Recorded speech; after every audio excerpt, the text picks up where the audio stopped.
Welcome to Grandma Wang's Bakery. If you're here for pineapple buns, you'll have to... hello, I'm Anthony. I'm Damon. I'm David. I'm Kirby. I'm Katie. And I'm Jim. Welcome to issue number 151 of the Crimson Cowl Comic Club podcast. Overproof rum! What? 151 rum. Each and every week we meet here to talk about comics. In this week's episode, we're going to have weekly reviews, both old and new. Then we're going to jump over to a letters page, which is another Jacob's birthday battle, which is going to be Captain America versus Lex Luthor. And then over in the news, we'll cover the Marvel and DC previews for products coming out in November and beyond. So I will kick it off here with the weekly reviews with a brand new graphic novel. There was a chapter preview in the free comic book day summer, Mean Girls Senior Year. In 2004, the Mean Girls film swept the nation as an instant hit, quickly becoming a cult favorite. But the story didn't end there.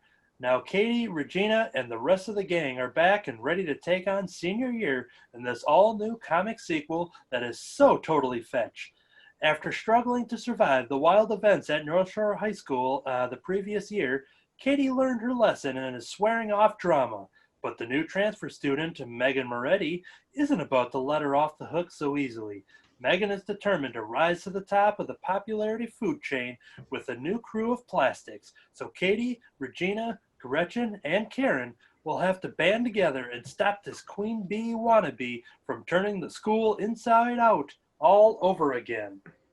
Okay, I was a fan of the Mean Girls movie. Very hilarious, and much like the movie Clueless, which I felt that Mean Girls was sort of a spiritual sequel to Clueless.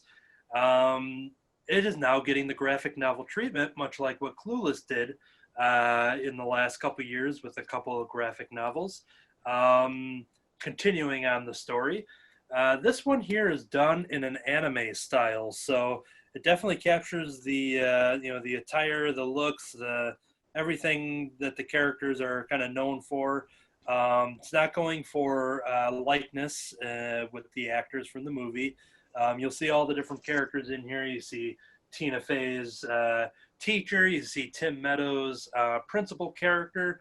All of the supporting characters are in here, but they are all done in this anime kind of YA novel style. The writing on this, I think, was very accurate to the movie. I rewatched the movie prior to this, since this is the sequel to it. So yeah, it was easy to kind of get into the voices. The only tricky part once in a while is kind of remembering who some of the characters were based on this artist's interpretation of them.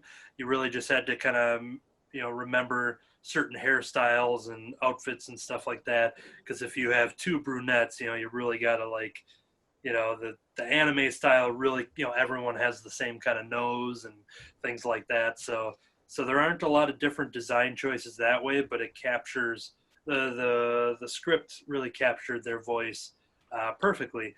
This was a rather short read. Thought it was very hilarious. It kind of takes the same idea of the movie and just kind of updates that with having the new girl come in and is kind of acting like the Regina character from Rachel McAdams' character from the first one. So now all of the mean girls from the first one are technically like the nice girls and are kind of trying to stop the new brand of mean girls coming in and kind of repeating the same kind of mistakes that they made in the movie. So you kind of have the same sort of shenanigans. The one thing I was really excited for was one of the breakout stars who actually never said anything in the original movie, Glenn Coco, shouting out to the famous line of "You go, Glenn Coco." Glenn Coco never spoke in the movie, and Glenn Coco speaks in this over a PA system, but it's just kind of funny because now in comic book format, you don't actually get to hear what Glenn Coco sounds like. So Glenn Coco is basically played by each and every reader and fan of the movies in this sequel adaptation. But yeah, I thought it was a very, very good read and very in fit with the Mean Girls franchise. And it was interesting. And I think the Clueless one kind of had that too with the anime sort of YA novel style drawing, but there's less characters to really follow in Clueless. And they didn't really introduce a lot of new characters in that continuation. So that's the only thing that kind of like we talked about before, when you watch or read the Walking Dead comic, you know, a lot of people look the same. It's all in black and white. Everybody's got a beard. Everybody, you know, sometimes some of these characters look so similar. So it takes you a bit to kind of, you know, separate them from who they actually are. But that said, I really enjoyed this. This is written by Ariana Irwin, illustrations by Elba Cardona, and lettered by Letters Squids. Letters Squids. Some kind of company, I guess, does that. Letters Squids.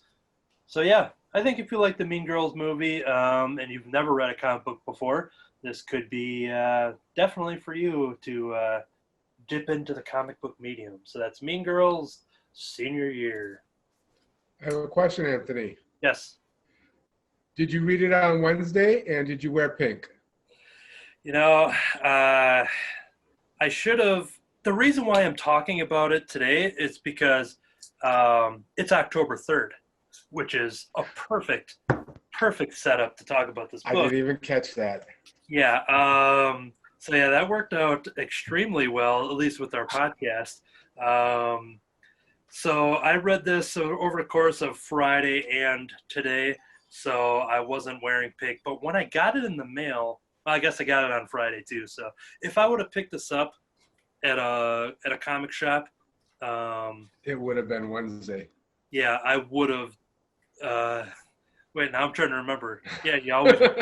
Yeah, I'm like, wait, I don't wear pink, but I'm not supposed to wear tennis shoes with, you know, it's a lot of drama that I would definitely be not eligible to sit at the plastics table. So I would be over by Damien, who is in this book. Damien and Janice are in this. So I would definitely be sitting next to Damien as he's got like the lunch meat all over his face and he goes, "Baby Ruth." So that's where I would be sitting. So yeah, we'll cut over to Damon for the next one. Okay, I don't know what to say after that, but thanks, I guess. My pick that I read this week was the second issue in the Mars Attacks Red Sonja. This was a nice follow-up. Not a lot of alien in this one, but what was pretty cool. The first couple pages is basically a lie. It's the story of when Earth attacked. And basically the science advisor that's on Earth who wants to destroy our planet tells this lie of how they were all peaceful once until humans landed on their planet and then totally wiped them up. And that's how he motivated all of his troops to go out and attack all these people. Then the rest of the issue deals with Red Sonja. She's trying to protect the heir, the princess to the castle that they attacked in the first issue. And she's just trying to protect her. And then, you know, just this issue, I can't really give too much away because there's a real good plot twist in it. But it just goes to say that aliens aren't the only bad things in this universe. That, you know, sometimes you just can't trust certain people. And it was a nice issue. It definitely kept me hooked. I'm going to be looking forward to issue 3, and I'm probably going to stay with the series. I just like the concept of Earth, Mars attacking, you know, Earth in the time of the barbarians and that. And it's just, there's some real cool imagery, like a I don't know, like a Herculean Martian, you know, and cool art, and you know, even the cover art is pretty cool, and it's a good story. It's fun. You don't need to think too much. It's just mindless fun. So, you know, you can just pick it up, read it, and enjoy yourself. And that's what I look for in a comic, basically. So I I'd assume recommend. I assume it's a limited series. Yeah, it seems like it's only 2 issues in, and they're still setting up this universe. I have a feeling this is going to be a longer run, by the way they're setting this up, and not just like a 4 or 5 or 6 issue run. So the next issue will definitely confirm, whether or not I'm sticking with it. But so far, it's been a fun intro. Cool. All right, let's jump over to David. All right. Catching up on some of the newer comics that I haven't gotten around to. I finally read Star Trek Year 5, number 14, which is the most recent issue. And I think this is going to be the last one for me just because of not ordering the newer ones. And as I've gone through this series, one thing that I've enjoyed is that they have done a pretty good job staying true to the characters and everything, and you can read it and you almost get a feel for the old TV show, and at the same time it feels a little bit more modern. It's not an episodic type of thing. There's kind of an ongoing story like you would expect from comics versus the original series TV show, which for the most part you could watch really any episode in any order. What I didn't like in this one is that I guess the setup is this: the crew of the Enterprise has gone back to Earth, and they got themselves caught up in this conspiracy where there's an admiral who's doing experiments on various crew members of different ships and stuff, and kind of taking these aliens and letting them die, and kind of watching and studying them die. Kirk gets involved. Klingons are involved in this story, and Kirk actually finds himself kind of imprisoned on this Klingon ship where he's made to kind of run this gauntlet. And in doing this gauntlet, Kirk is badly beaten. He's burned badly. And even after all of this, he's still up and he's still fighting. And, he's bloody and burned and whatever. And even as a crispy critter, he's fighting and going toe to toe with Klingons. And that sort of lost the believability to me. They just went a little too far in that. And they're going to go a little bit further in a comic than they would in a live action television show, especially one done in the 60s. But just the amount of damage that this human character takes and seems to be more or less fine at the end of it all, is just, I just feel like that went a little bit too far, and for something, this glossy paper. Where's newsprint when you need it? But he's all bloodied. He's, like I said, he's all burned up and everything, but still moving around just fine. He has the strength to, fight a Klingon in combat. And I got to that part and I just started shaking my head. So it was, overall, it's a good story. I'm enjoying kind of revisiting these characters as a lifelong Star Trek fan. And it was also nice to see, like, there's one character now that was in the first season of Star Trek. Kirk got court-martialed, and he was an old friend, ended up being the prosecutor. She makes a return as the Attorney General in this comic. So they take some of those more obscure characters and everything, and they throw them into the comics, which is nice to see all that. But again, it's unfortunate for me that they went just a little too far into the unbelievable territory in this particular issue. But it works out. In year 5, as they're preparing to go back, Kirk knows that he's going to be promoted to admiral. and you start to see, if you look into some of the uniforms. I'm trying to find one that you could actually see if there's not too much glare. They're starting to incorporate the uniforms from Star Trek The Motion Picture to start to make that transition. And I do believe that it was recently announced that there's going to be a new Star Trek series that actually will take place around that time, which probably a follow-up to this as they continue this. It's only year 5. They're kind of ending things as they were, so that makes sense that they would move into that new one. I'm not sure how much longer this run is going to be. I thought it was going to be like around 24 or so there's still several issues left of this, but it's one of those things where I'd be curious to check it out, and yet as I'm sticking to it and not reading new comics for a while, so maybe I'll pick up trade paperback or something down the road as they've released more of those. Have there been any Gorns in this comic at all? Not in this comic, no, not in this particular comic. So I got to meet the Gorn actor back at Comic-Con years ago, and I was talking about building a Gorn costume, which I do have some of the pieces for, and I was just walking, and then all of a sudden I saw a banner, and I had no idea he was there, and I was like right in front of his table, and then I was like flipping out. And one of the coolest fun facts of talking with that actor, I was wearing the Sheldon Bazinga shirt, and he was laughing at that, just being like, "Oh yeah, Bazoinga, Bazoinga," and he kept saying Bazoinga, and ever since it's only known as Bazoinga now. So that is your Gorn fact of the week.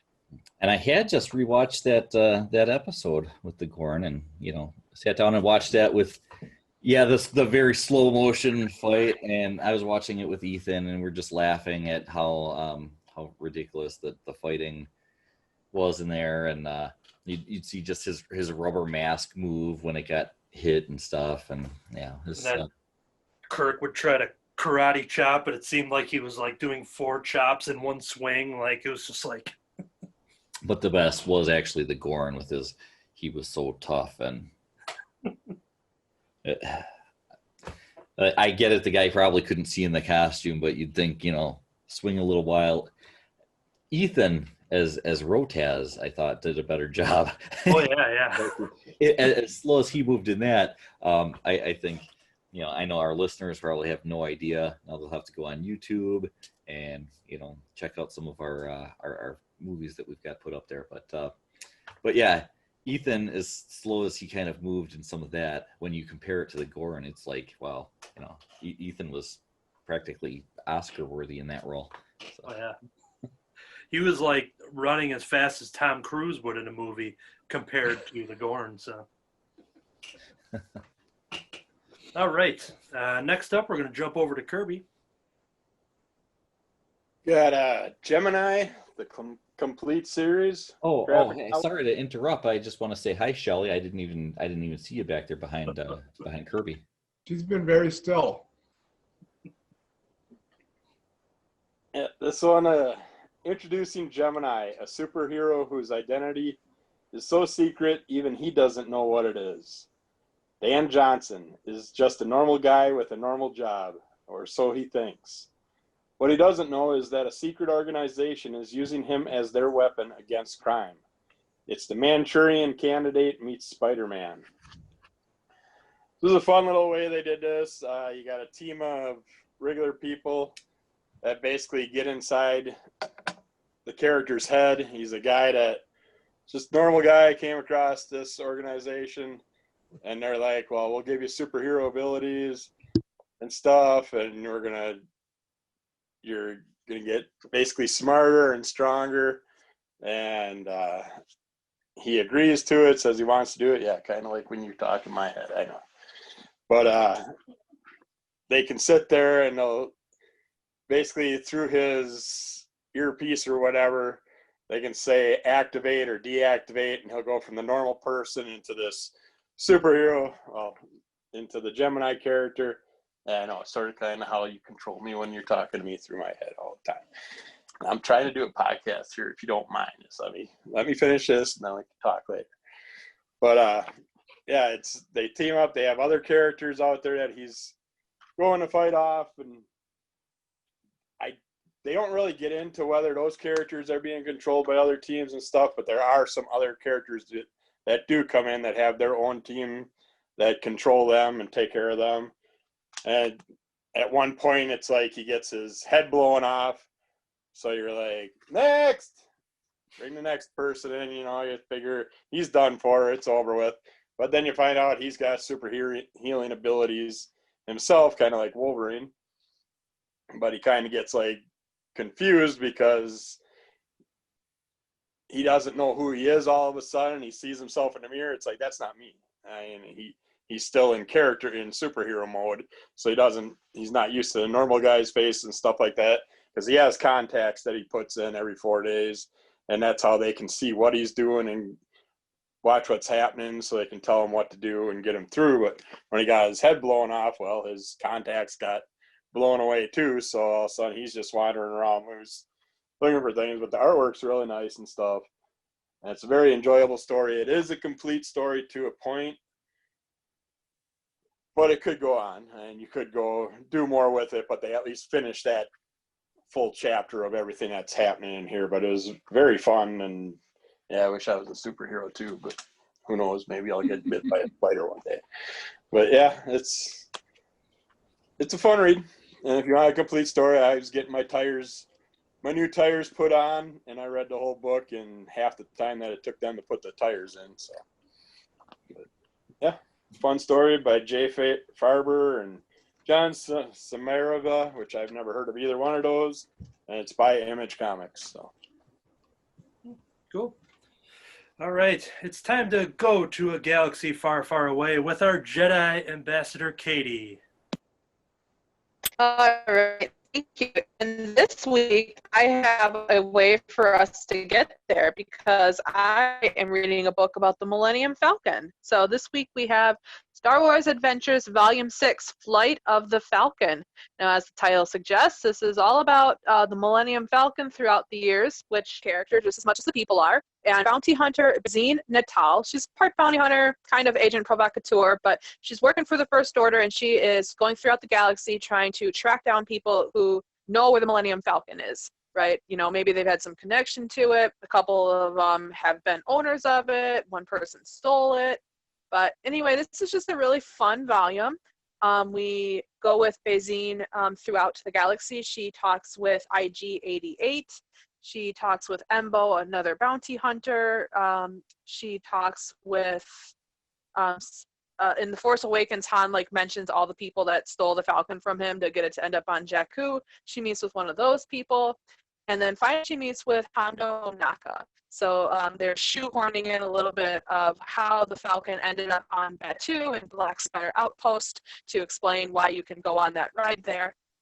It covers stories from the Rebellion era, so we see some characters from Star Wars Rebels. We see Lando and Nien Nunb riding in the Falcon, so we get to see a little bit of that. Just really fun, really good. I don't want to give away each of these little vignettes, but it's a cool way to trace this character throughout the Star Wars franchise. If you wanted explanation as to how come there is a Millennium Falcon ride on Batu, it gives you some of that, so that's cool. But just great. I had fun with it. I really enjoyed it.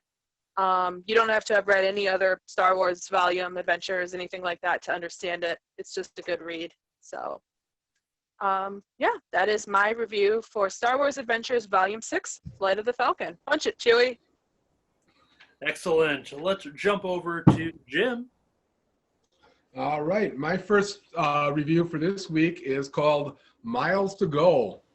This is by B. Clay Moore, Stephen Molnar, and Thomas Maurer from Aftershock Comics.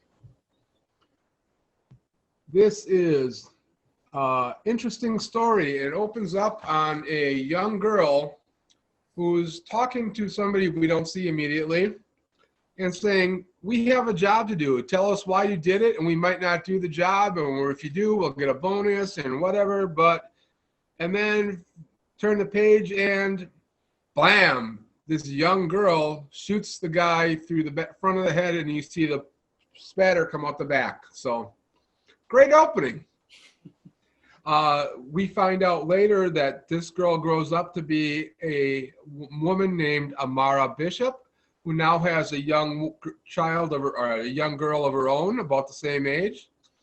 And she has gone to visit a friend named Marco, who we later down discover is the older man who was standing behind her as she did that horrendous deed in the beginning. While she's visiting, some apparently FBI agents who are a little less than ethical come and get involved in the case and try to find out who she is and what her involvement with this Marco is. And they also have an altercation with Marco. And it just sets off a very interesting turn of events, and ends up on a big cliffhanger with another quite stunning bang. Just like it did at the beginning. Amara goes to the door, something happens, and we see a bang. That is the end of the story. Personally, I can't wait till next month to see what that actually is implying, because if either her or her daughter are dead, it's kind of going to be a slow series. You know, I mean, what more can you do? So, but it is quite good art. The coloring is, the art and color are all done by the same guy, Stefan Molinar. The Thomas Mauer does the letters, so. Cool. That's miles to go. All right. My next title here is Buffy the Vampire Slayer issue number 17. Fan favorite character Wesley Wyndham-Pryce makes his first appearance in this standalone issue that will change everything you know about the Watchers. After the devastating effects of the Hellmouth, the Watchers Council convenes to make sure it never happens again. But when recent Watcher initiate Wesley Wyndham-Pryce stumbles across a dark secret, he learns of a conspiracy decades in the making. All right, when I opened up this one, I didn't know about the Wesley Wyndham-Pryce. I got the variant cover here, so I don't know if he's on the cover. We haven't seen him in this iteration of Buffy before, but this opening starts off in a crazy fantasy tale, a battle. So I didn't really know what was going on. I thought maybe this was some sort of flashback to some ancient vampires going on, until all of a sudden it started to become clear that somebody was playing a role-playing game. So we cut out and we see who I thought maybe with just a different artist, that I thought maybe it was Giles, but I'm like, oh wow, this person drew Giles pretty young. And then all of a sudden it was revealed, oh, this is Wesley. And that's why he's younger. And so that made a lot more sense. Yeah, this is Wesley's introduction into this comic. One thing I like about this series is that, it takes the characters from the television show, but then kind of throws them in a blender, and they kind of show up in all of these different interesting ways. We had Anya show up in the very first issue for a character that doesn't show up till, season 3, doesn't become more prominent till 4 and 5 and all that. And with Wesley, he's another one of those season 3 characters that's kind of brought in. So we kind of get a little backstory of him working at the Watchers Council. He's kind of dreaming of becoming a Watcher. He's not in charge of a Slayer or anything like that, but they are talking a lot about that there are Watchers being murdered, and they're trying to figure that out. And Wesley's kind of doing some research in this issue, where they're also talking about the fact that once Buffy stepped into the Hellmouth, and the Hellmouth arc that happened a few months back, that it activated the next Slayer, Kendra. And if you follow Buffy lore, we would eventually get Faith, which just makes me wonder, if that character is going to be brought up. This comic is a very fast pace. It started off, with a lot of familiarity of, the characters and their dialect, but then it was pretty quick to kind of find its own path as a new modern take on it. And I've been really digging it. And this one-shot issue with Wesley was kind of a cool way to kind of get to know him rather than him just being thrown into the Buffy crew right away, where everybody doesn't want anything to do with him. You build up a likeness for him just from the start here. And I think, as the Wesley character goes on in Buffy and Angel, the television shows, he does become a pretty awesome, badass, fan favorite character. And it's kind of funny to look back at season 3, how he kind of started this bumbling fool, this very proper British guy. But so you get some of that in this comic here. And I'm just kind of excited now to see how Wesley's story will be played out in this version of the tale. And then there's one other character in here that was another interesting spin. I'll leave that for anyone that has to check it out, but it is one of those from the early Buffy seasons. And that was kind of a cool take on it too. So really digging it. I guess the only other thing I have to say here is that whenever Giles sends me on a mission, he always says, please, and afterwards I get a cookie. So there we go.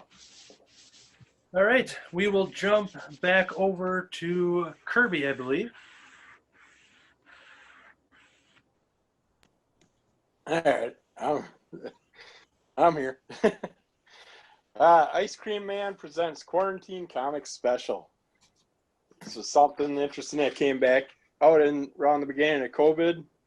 These mini comics were made in quarantine. They originally appeared on QuarantineComics.com, where they were released weekly during the early days of the coronavirus pandemic. They're collected here for you now in a floppy comic book, because floppy comic books are the best. Please wash your hands thoroughly after reading. This was fun. You get 6 different stories in here. The first story is I Am What I Am, which is an English sonnet about getting less done than one would like during times of isolation. The second story gets nudity. Nudity. Nudity. Better not show too much of that one. But that's it's biblical. We should be able to show that, right? Yeah. It's True Original, which is, the story. 2 naked lovers trapped in a garden happen upon a bad apple, and the rest is history. Yeah, that was the Twilight movie, right? Yep. Actually, that was my last weekend. Naked and sparkly. And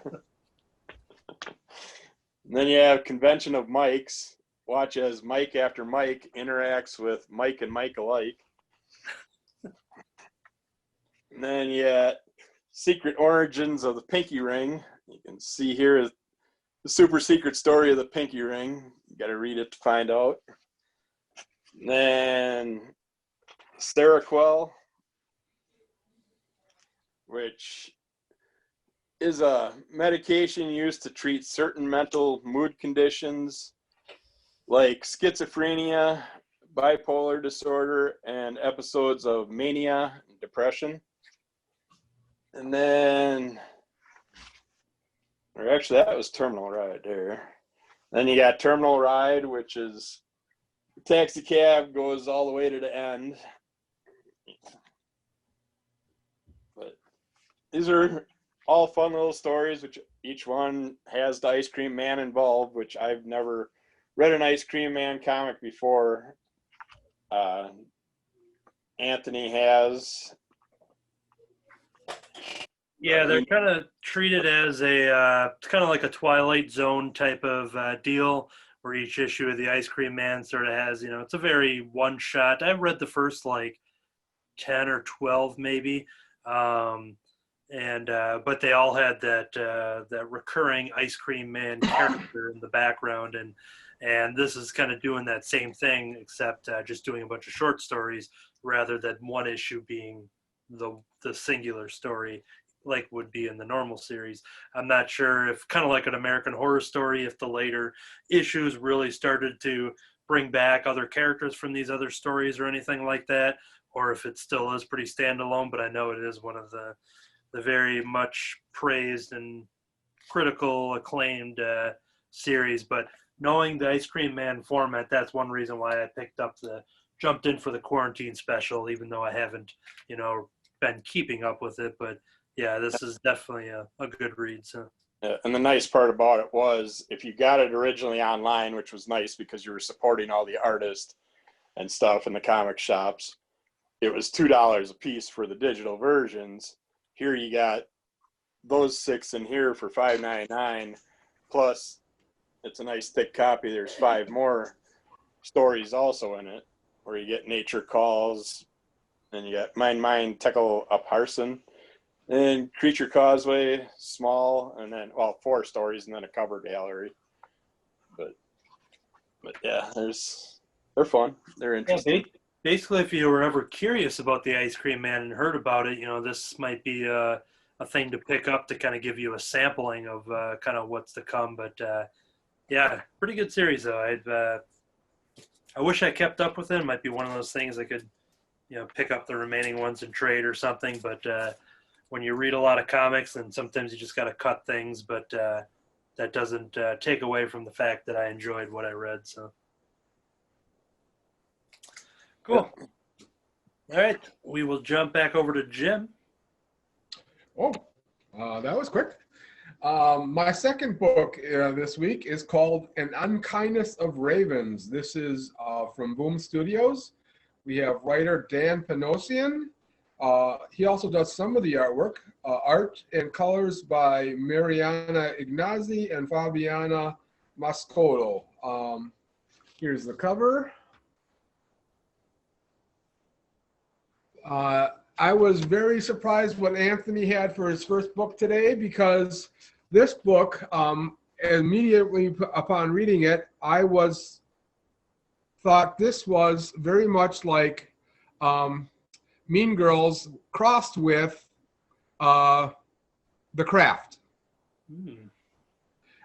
It starts out with some text about this place called the Abigail House and how it's tied to some of the old families that are related to witchcraft in New England. As soon as you get past that and you get into the actual story, and we see a young girl, or a girl reporting to high school for her first day. She's transferring from someplace else, and she sees a poster of a missing girl who looks exactly like she is.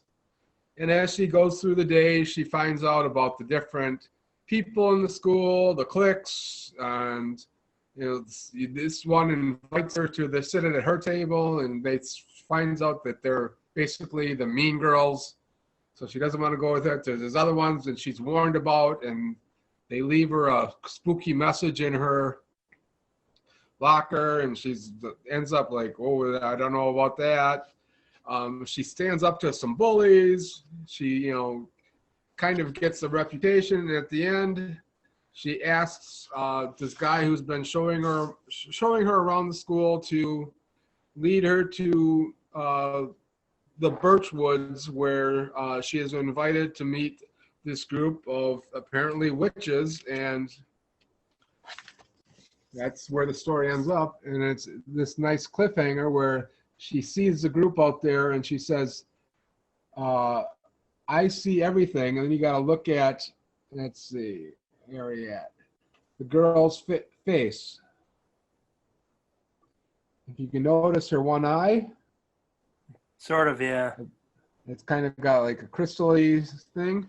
She's been wearing an eye patch like this throughout the book. Whenever you see her, she takes it off and she's got like this crystal in her eye. So, and she says, I see everything. So that's the end of the story. And like I said, immediately I got the vibe of Mean Girls crossed with The Craft. So I think, and I like both of those movies. And I think I'm going to like this series as it goes on too. So that was number 1 from that series, brand new. All right, excellent. Okay, my last title here is the Immortal She-Hulk issue number 1. The Katati invasion has changed everything for Jennifer Walters. Now she seems to have a new lease on life, but things are never that simple for the Gamma-powered. This is Al Ewing taking his Immortal Hulk series and kind of throwing that touch onto this one-shot for the She-Hulk character. This here is the Alex Ross variant that I got, and it was hard to choose which variant I wanted, and I figured I just had to get both because there's this awesome Alex Ross. And then Daniel Warren Johnson, he said he was kind of surprised he was able to get away with just how crazy he made this bloody, gory, just beefed up, just ripped apart She-Hulk. This is just awesome. We were talking about Wonder Woman Dead Earth and all the visuals in there and stuff, and yeah, you know, this is his style, and he brought that to Jennifer Walters in that sweet variant cover. Early on, I had talked about I think the first half of the Empire event. It has since concluded, had a couple follow-up one-shots. I know a lot of times when an event will wrap up, I'll just kind of talk about it as a whole. This one, there was just a lot going on, and I didn't want to get into anything for spoilers for those that were either waiting or trade waiting or anything like that. So I'll touch on that a little bit here. In the events, I really loved Empire in a way that kind of wrapped up, but what I'm really excited is what came out of Empire in the sense of, I don't want to say that, the changes that are going to happen within the Fantastic Four book. There's some stuff that was kind of thrown in there, and I'm super excited now post-Empire how that book is going to move forward, because it kind of changed the dynamic and kind of added some characters to that title. So that's all I'll kind of say about that. But towards the end, we found out something about She-Hulk within that event, which I'll keep spoiler-free as well. But this is picking up after those events and just kind of, it's almost like a retrospective on her life, kind of going through all of these different stages of all these emotional changes that her character has been through. You know, like in comic books, we see a lot of characters have died and stuff, and she's one of those characters too that early on has had a couple of those deaths, those pesky deaths in comics. And so she is kind of talking about that and kind of looking back at her entire life, and it just kind of serves as almost like a pretty interesting introduction to the character as well. There's no She-Hulk series that is on the horizon, unfortunately, so I don't know where She-Hulk is going to be after this, but it is kind of an interesting one-shot here that I wouldn't be surprised if Al Ewing jumps on, or at least as a co-plotter or something in a new series to come. But so far, this is just kind of picking up something that happened to her character and kind of expanding on that, since she didn't have her own series to kind of have tie-in issues. But you see a lot of her kind of going through here. She's having a talk with Wolverine, because he's a character that has talked about his many deaths before, and as she's just kind of coming to terms with everything that has happened to her life, and after the Civil War II event, she had faced a lot of trauma there that really changed the character and kind of threw a PTSD angle into it. And every time the She-Hulk would Hulk out, she was always this, it was always by her choice. She's happy-go-lucky and proud and wearing it. It's a complete opposite of what we know as the Incredible Hulk. And after that Civil War II moment, the character had been forever changed, and she's still kind of dealing with those kind of events. But yeah, this is just kind of a cool highlight reel of everything of She-Hulk, and covering right up into Empire as well. And even bringing in some events from the latest Thor issue 6, which I was going to show a panel here that was cool. But if you haven't read that yet, it's I'll leave that for you because it's a cool, explosive moment. So yeah, it's just kind of showing her fact that she is this current Avenger, but she's dealing with a lot more. And that, if anything, the Daniel Warren Johnson cover is a better description of what she's going through than the Timeless variant, which is why she looks the way she looks here, portrayed by Alex Ross. But yeah, if you're a She-Hulk fan, you're most likely picking this up. If you missed it, this is your chance to go get it. Yeah, I thought it was really awesome. And the one thing I just want to know is where I'm going to follow the character after this. She had been in the Avengers, assuming that she's still going to be part of that team. But this book really kind of makes me wish she had a new ongoing that was happening. But maybe this is a stepping stone, and in the new year we'll get a new She-Hulk title. I could only hope. So I guess maybe me buying it twice will just kind of throw in my cards, my coins all in. My chips are all in. Is that a poker term? Something? Yeah, so you're all in. I'm all in. I will thank you for not completely spoiling Empire, because while I read a few issues of it, I'm behind, and I've got some catching up to do here. So this is all Empire stuff. Couple to do. Yeah, I got a couple left. So. Yeah, something like that. A big event. I know Kirby was talking about possibly picking it up in the trade or getting whatever. So. And anytime I talk about events and stuff, I usually, once it reaches an end, I usually just kind of recap the beginning in a way and just kind of talk about my thoughts, because I really think it's a lot of fun to read if you are checking it out. So we will leave it at there. Is she talking again? Comic. She's going on wanting an ice cream cone, but I keep telling her it's an Ice Cream Man comic, not an ice cream cone at the end of the segment. It's like he's a dairy worker. He's not an ice cream man. He's a dairy worker. And no, that's Jim's head. You cannot lick his head. It'll be salty, not sweet. Now, it is ironic. I do have one ice cream waffle cone left. Well, you figure out his address. We'll go. Hope you like Blue Bunny cherry cheesecake, because I sure do. Would she settle for Anthony? Anthony's also a dairy worker, so maybe she'd settle for Anthony. Yeah. I think the ice cream man and the milkman are both kind of, in the same category in a way. So. All right. After that, I've got to figure out where we're going. Hey, Jim, it's your turn again. Oh, wow. That was quick again. All right. My last book for this week is Gideon Falls number 25. What struck me first about this one was, doesn't this look like Stan Lee? Oh, Excelsior! Like the face was based on him. Let me get a good look at that. Get a profile on here. Fella. Give us a profile, Anthony. There you go. True believer, I have a lawsuit to get to. Other than that, it was kind of neat to see the faces come back on the cover. We have been missing that for a little while.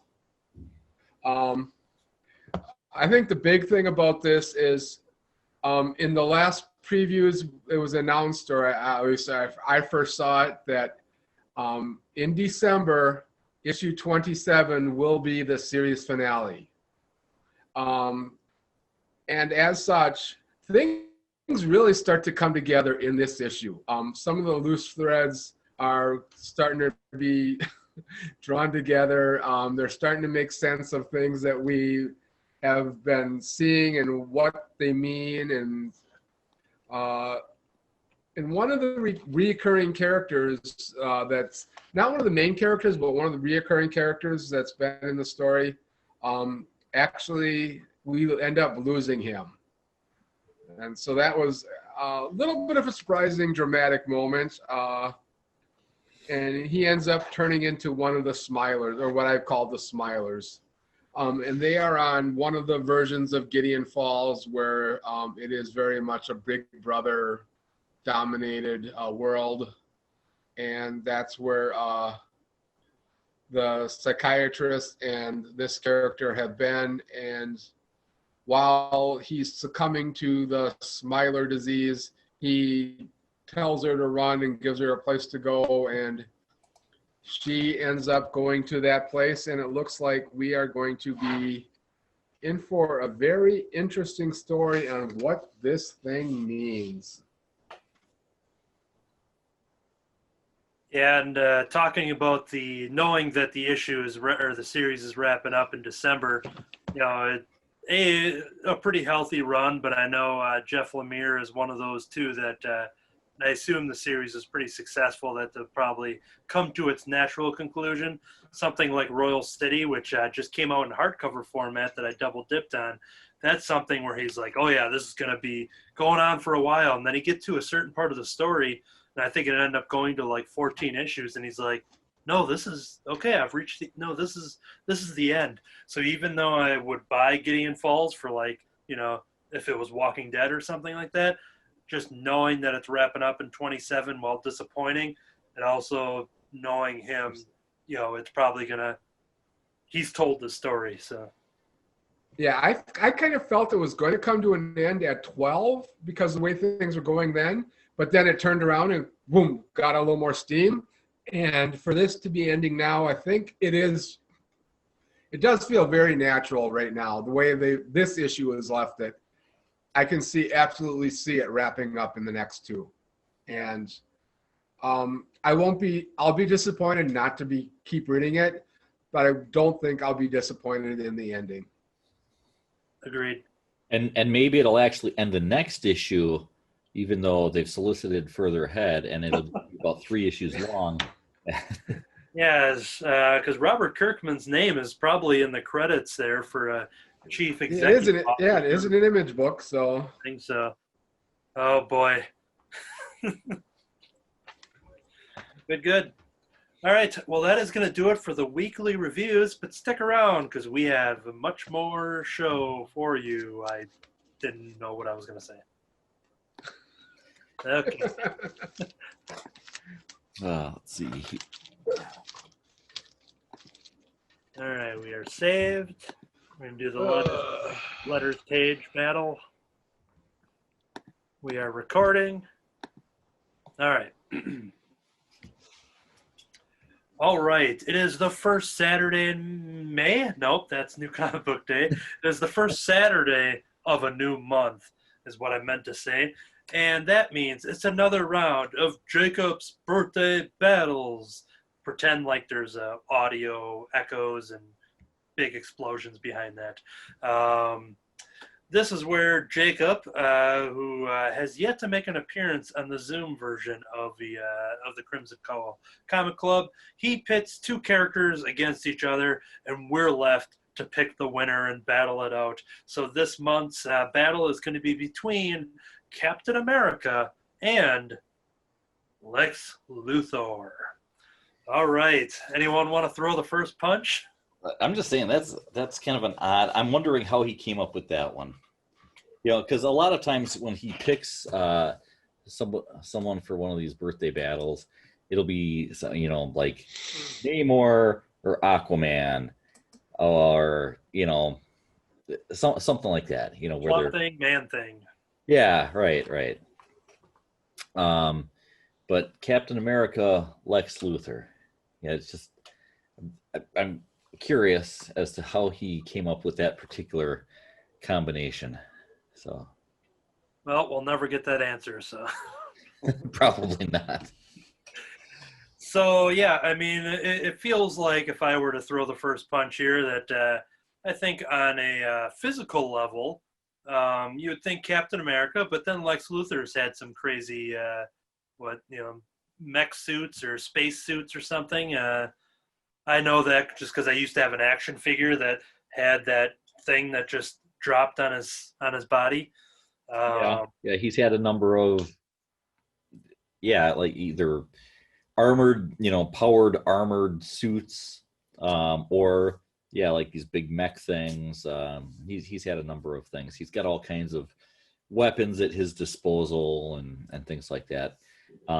And let's not forget that he thinks he's the smartest person in the world. So he's got some brain power to back it up. Then you got Captain America, who has a connection to Lunella Lafayette, who is Moon Girl, who is the smartest person in the Marvel universe. So if Captain America is thrown into like a trivia battle with Lex Luthor, because that's what he means by knowledge, right? He just has a lot of like movie trivia and stuff. Yeah, probably that's it. He's just an expert on all the Superman movies. Anyone else want to throw in a punch and weigh in their opinions? I'll go. I'm backed in Captain America just because he's my guy. I'm gonna pick him in a fight if he's in it. But I'd like to believe that Cap would have the moral high ground and he would win a fight from an ethical perspective, where he'd just be like, no, we don't need to fight, and then they would have to fight anyway, and he'd just beat the crap out of him because he's a super soldier. So I'm going with Cap because he's my boy. I guess for me, Well, I would say it's again, it, be one of those things where you look at it like in a fight, in an actual battle, a fight. I feel as though Captain America would take it. Now, long term, Lex Luthor's always got things in the works, all these diabolical schemes and everything in play.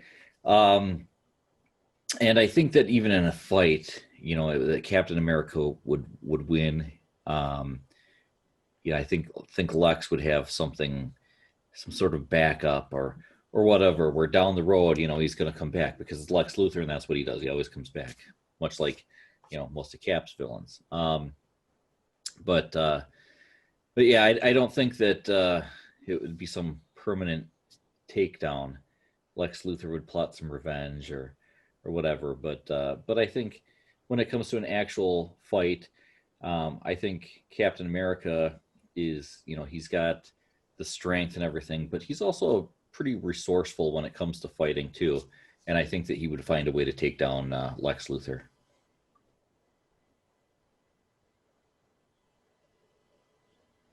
Yeah, I agree that in a fight. Oh, go ahead. Go ahead, John. Go ahead. Okay, I was going to agree with David that in a fight, the physical combat, yeah, Captain America would definitely come out ahead. Hey, Jim, what are you drinking tonight, by chance? Not Captain Morgan. You might get drunk if you're licking his head now. But that Cap would definitely come out in the physical, confrontation. But Lex Luthor, knowing him, would probably actually have been involved in the creation of the super serum and would have something involved in there. So in the long stretch, yeah, I think overall Lex would probably have at least a very strong go, if not the win. But in the physical battle, definitely Cap. I agree physically, but Lex might have some toy that might get an advantage one way or another, but overall, I'd have to give it to Captain America. Good. Damon. I don't know too much about Lex. I just so I pretty much go with everyone else and just say Captain America, because in a fight I don't see Lex doing much. He's more of the brain, the mastermind from what I know. But I don't read a lot of Superman or know a lot about the character, but I would just go with Captain America because he's the one I know and he kicks butt. There you go. Yeah, and I think that's one of the reasons David had mentioned, it is an odd pairing, especially based on the past matchups, but it definitely creates that discussion, once you start thinking about all the other stuff that like Lex would do. So while it's an unlikely pairing, it definitely got us to consider, even though I think we've all said Captain America, right? Yeah. Yeah, for the most part, and yeah, because I mean, Lex can't buy him off really or anything like that, which he's tried to do with characters and never seems to win. But especially with Cap, I mean, let's face it, all of Cap's biggest secrets are out in the open for everyone to see on the internet. Yes, Well, that could not be more true than it is today. as the ultimate soldier, he would have to follow the orders of the commander-in-chief, which at some times has been Lex Luthor. Well, yes, but Captain America has, hung it up and gone. He went out as nomad for a while. Yeah, he has hung. He does Yeah, not. hung is the key word. Yeah. Yeah, he hung it up. But that's already happened in the comics where he disagreed with something the president was doing and kind of went, he doesn't work for a man, he works for an ideal, so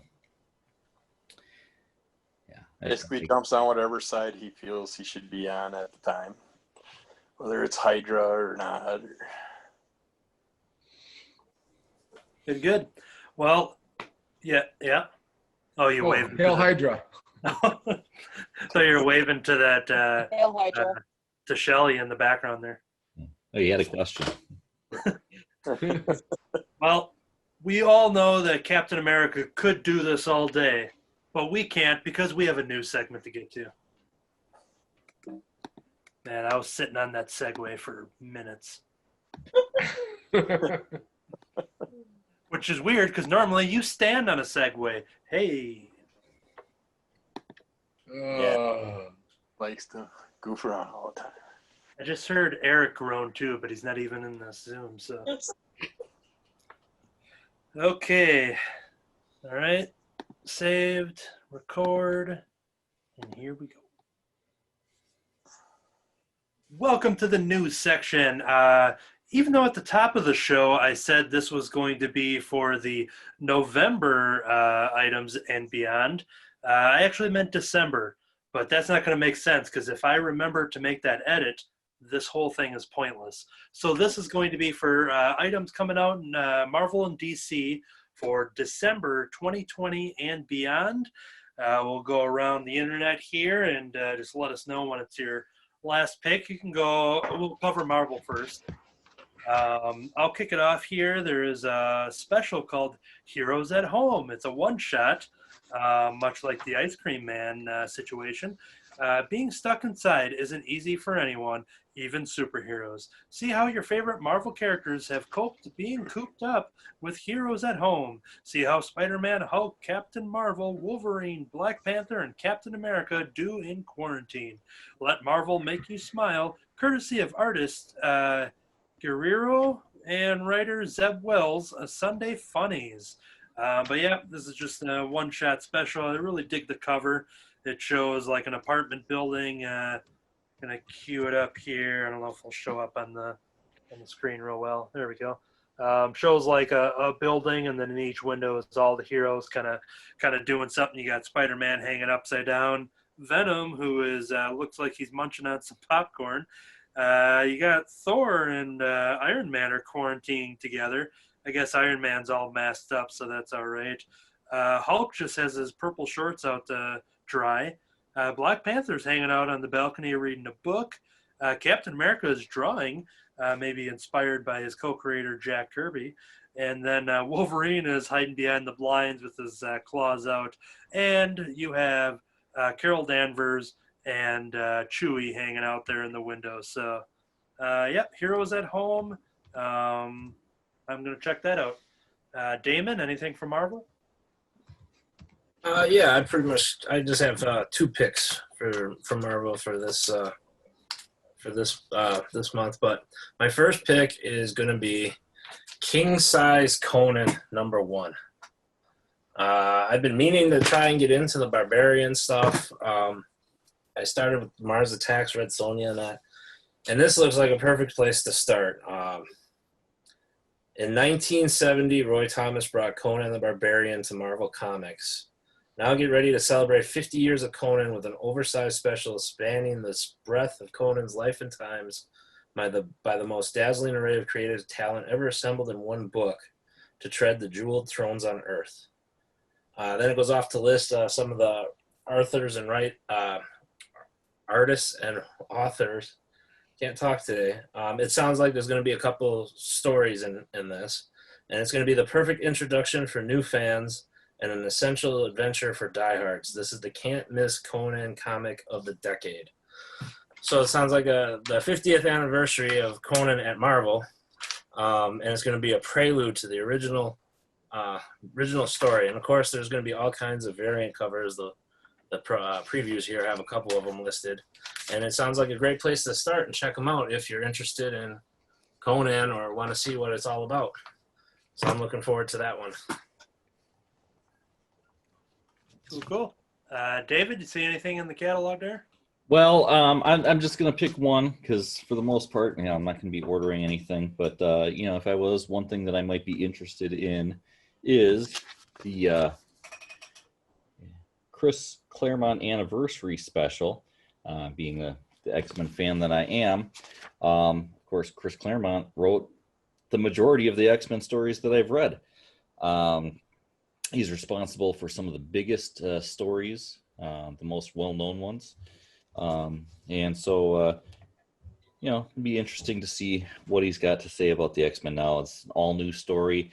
When I first looked at this, I thought maybe it was going to be like a collection of some sort or whatever, but it does have an all-new story in there. I don't know how it's going to reflect what's currently going on in the X-Men and whatever, and that would be kind of the thing that would throw me off about getting it, because I'm not a big fan at all of what they're currently doing in those mutant books, but it is something that might be worth checking out. And that is it's a 40-page one shot for Marvel. All right, Kirby. I basically wanted for the cover B, but Ghost Rider Return of Vengeance one shot. The one you've been waiting for, The Return of Vengeance. Michael Battolino was a bad dude in life, and that landed him in hell, but not just any old rung of hell. A layer so deep it's reserved for those special enemies of hell. One where a former spirit of vengeance may suffer for all eternity. But yeah, I just love that cover B, so yeah, check it out. All right. Katie? All right, so my pick is going to be Dr. Aphra, Volume 1. So the series relaunched earlier this year. I decided I wasn't going to get it because Dr. Aphra is just okay to me as a series. Like, there's some I enjoy and some I don't. So I figured I will pick it up with trade and see how this relaunch is doing. And and I would also like to get the Chris Claremont special as well. And those are my Marvel picks, actually. All right. Jim?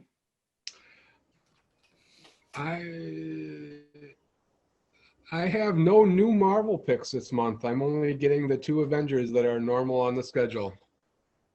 Okay. I'm going to jump over to King in Black, #1.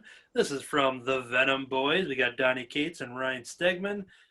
Darkness reigns after a campaign across the galaxy. Null's Death March arrives to Earth, and worse yet, he hasn't come alone. With an army of hundreds of thousands of symbiote dragons at his command, the King in Black is a force unlike any of Earth's heroes have ever faced. I picked up the Absolute Carnage just out of the creative team and really dug that first issue, and then signed up for the remaining 4 of that miniseries and really dug it, even though I never really was a Venom or a Carnage fan. And even though I really loved that story, I didn't commit to following Venom in his own book. But if the Absolute Carnage was any evidence, I think that King in Black is going to be another event that I can just jump into and be caught up within the story premise and everything.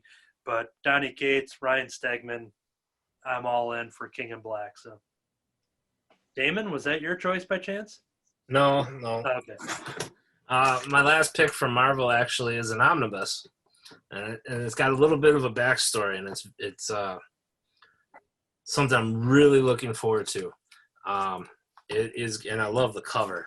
It is the Aliens Original Years omnibus. I love Aliens and Predators. That's one of that and Batman were the reasons I turned to comics in the first place. And Dark Horse released the little white omnibuses for Aliens and Predators for all their storylines going back to the 80s. I have a couple of them. Others are like extremely high on the secondary market because they're out of print. Then they released some hardcovers for the Aliens run, and those come in and out of stock. But for the most part, when Disney acquired 20th Century Fox, they also acquired the rights to the Alien and Predator franchise, so everything kind of stopped. And fans of both franchises were really worried about what Disney was going to do because Disney doesn't really like R-rated content. But I was tickled pink when all of a sudden they announced this omnibus, which is going to be all of the first Dark Horse stuff. This omnibus is going to be collecting the 88 Aliens 1 through 6, 89 Aliens 1 through 4, Aliens Earth War 1 through 4, Aliens Genocide 1 through 4, Hive 1 through 4, Tribes number 1, Newt's Tale 1 through 2, Alien 3 1 through 3, Alien Space Marines 1 through 12, and a couple other things. It's going to be awesome. I'll be able to get all those stories that I couldn't get before. And then on top of this, Disney's already said that they are going to continue both franchises, and there's going to be a new Aliens run starting early next year. So for fans like me, it's great. And it comes out in my birthday month, so that's even another win. It's like it was meant to be. So move over Dedicated to princesses and make way for the Disney Queen. Okay. Alrighty. And because I forget, okay, David's done. Kirby? You mentioned the other two I had picked. Yeah, I know you would think he's looking over my shoulder too. But yeah, you got my last two Marvel picks mentioned. So Cool. And Katie? she was done. Okay. Yep, I'm Jim? done. I'm actually preparing for DC. Okay, we will jump over to DC, and what better way to start off with DC than with Jim? Jim, what do you got for DC? I'm going to start with the Batman Catwoman #1. I've been waiting for this for a couple of months, at least. Probably a year, a little over a year, I think it has been. It's been a year since it's wrapped. Since Tom King ended his Batman run, and this is hopefully what he kind of intended to go with that story. I believe this is going to be a 12-issue series, and it is going to explore the relationship between Batman and Catwoman, past, present, and future. So I really enjoyed Tom King's work with Batman and can't wait for it to continue. I agree.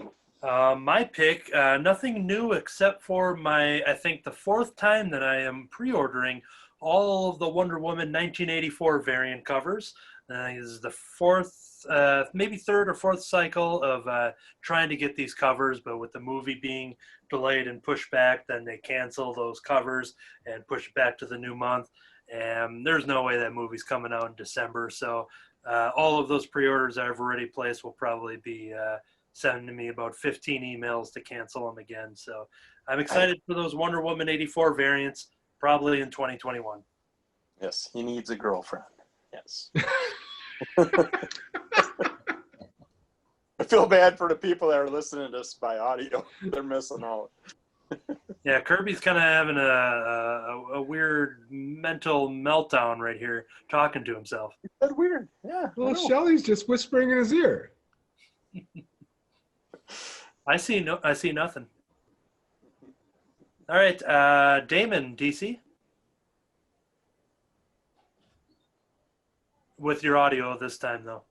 Yeah, especially for those listening on the audio-only podcast. Yeah, I was just seeing if you guys are paying attention. But yeah, most of my DC picks this week or this month are all just continuations. The only new thing I got is they're doing another round of the Tales from the Dark Multiverse. This is kind of what DC does. It's an alternate take on some of the classic stories. There's 3 this time around. two of which look pretty good. I want to check out the Crisis on Infinite Earths and the Dark Knight's Metal Dark Multiverse. And then for anyone wondering, the third one is Wonder Woman War of the Gods, but I never read the original, so I don't know how much I'd like the twisted dark multiverse version.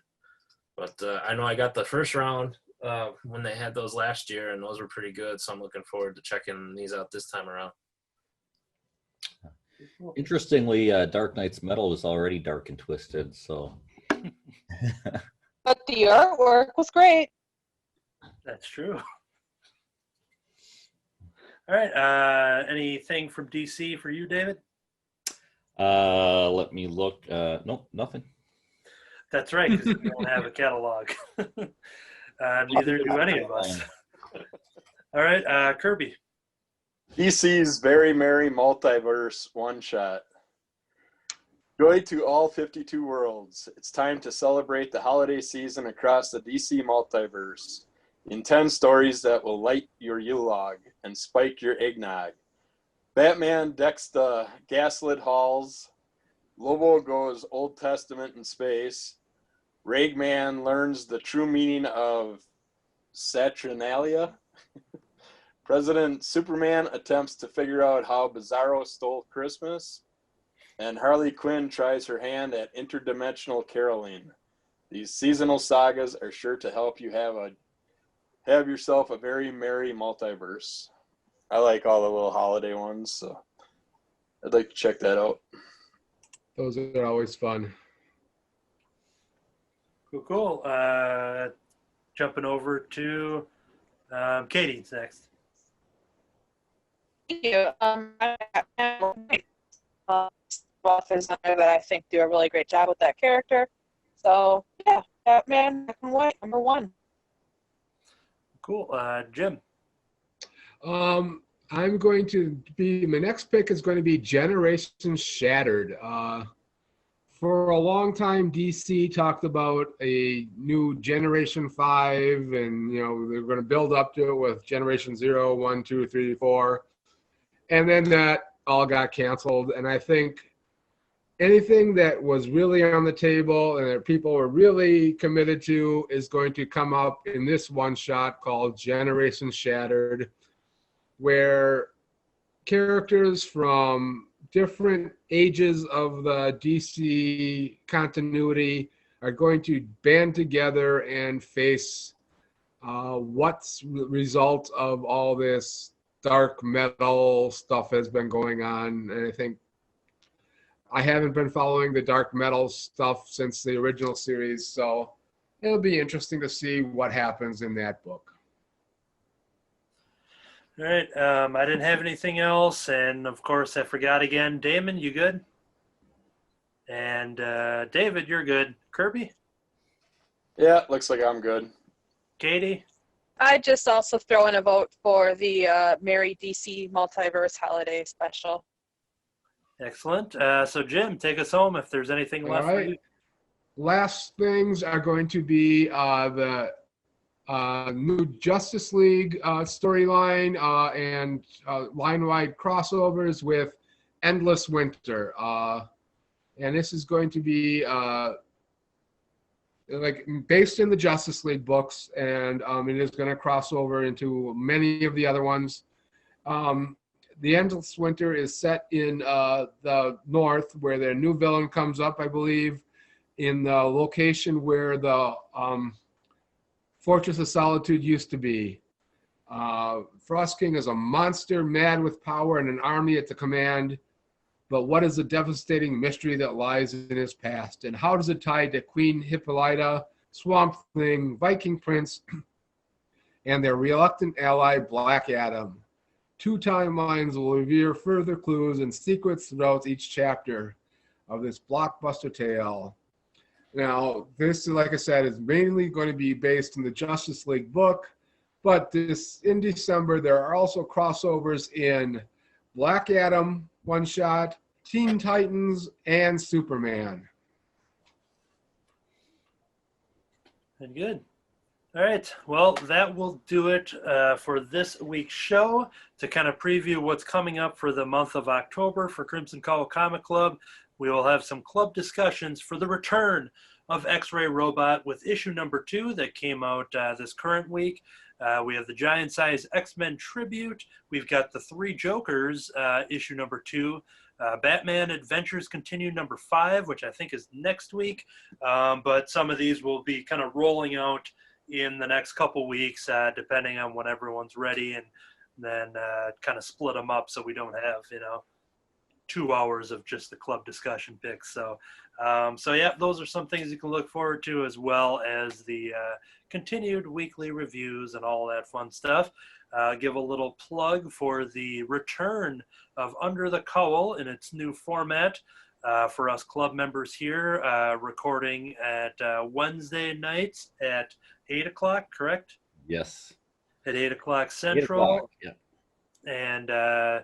And then we will have, once things get rolling, we'll do that weekly with both the audio and the video. But for us club members here, we did the first episode with myself, David, and Kirby, and had a good hour of random discussion. So yeah, it was a lot of fun and a lot of random stuff. Yeah, we talked about a lot of crap. Yeah. All kinds of we only went for 1 hour, but we could have went for number 2 dose hours if we needed to. So, but yeah, I'm sensing a theme here. Yeah, you'll have to listen to the episode to realize why we are going with that theme. So yeah, that Doubling is down. Under the Cowl and the Crimson Cowl Comic Club, and Under the Cowl of MS, which is a podcast that Kirby does. So there's 3 great podcasts under this podcasting network that isn't a network, because they're all just released on their own channels and stuff. So yep, I think that'll do it. This entire time, I've been trying to make Fetch happen. I've been just sitting here forgetting to think of a title.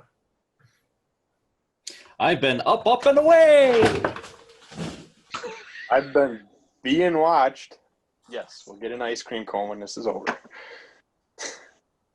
I'm joining the plastics. Vanilla. To be continued.